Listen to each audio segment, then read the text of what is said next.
Alain? Oui, je pense que c'est une disparition qui afflige l'ensemble de la classe politique et au-delà les Ivoiriens. C'était un acteur politique qui a traversé également le temps et marqué son passage dans l'univers politique par sa personnalité, par son cheminement et surtout sa fidélité, son engagement aux côtés du président Ouattara. Donc c'est une perte énorme et je pense qu'il faut ce soir saluer sa mémoire. Très bien. C'est vrai que l'heure est au recueillement, hein, je le disais,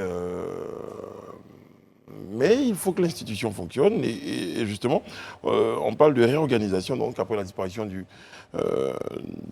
président Amadou Soumaoro, Élisée Bologbé, une réunion donc l'Assemblée nationale donc à la Rotonde ce 9 mai.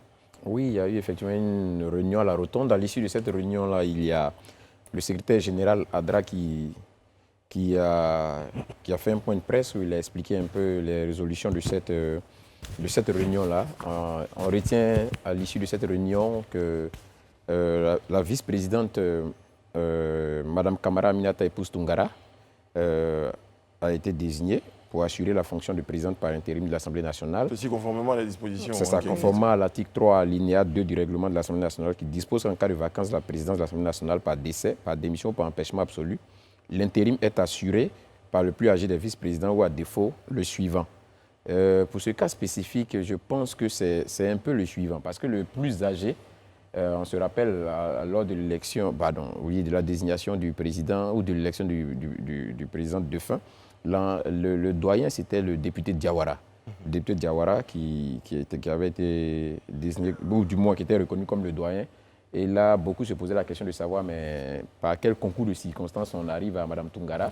Et donc, comme le stipule la loi ici, comme on le dit, en cas d'absence de ce doyen-là, ou du moins d'empêchement de ce doyen, voilà, celui qui suit, le doyen d'âge qui suit, prend l'intérim. Donc, c'est un peu dans ce cas-là que nous sommes.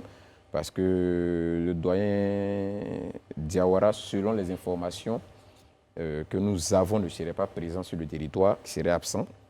Donc sur cette base-là, de facto, il revient à Mme Kamara, épouse Tungara, d'assumer les fonctions d'intérim. Mais il a aussi décidé que les élections, voilà, pour la désignation ou l'élection d'un nouveau président de l'Assemblée nationale ait lieu le 6 juin prochain. Le 7 juin. Le 7 juin, pardon, le 7 juin prochain, merci Alain. Le 7 juin prochain.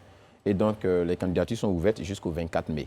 Voilà, pour ceux qui éventuellement voudraient succéder à Feu Amadou Soumaoro.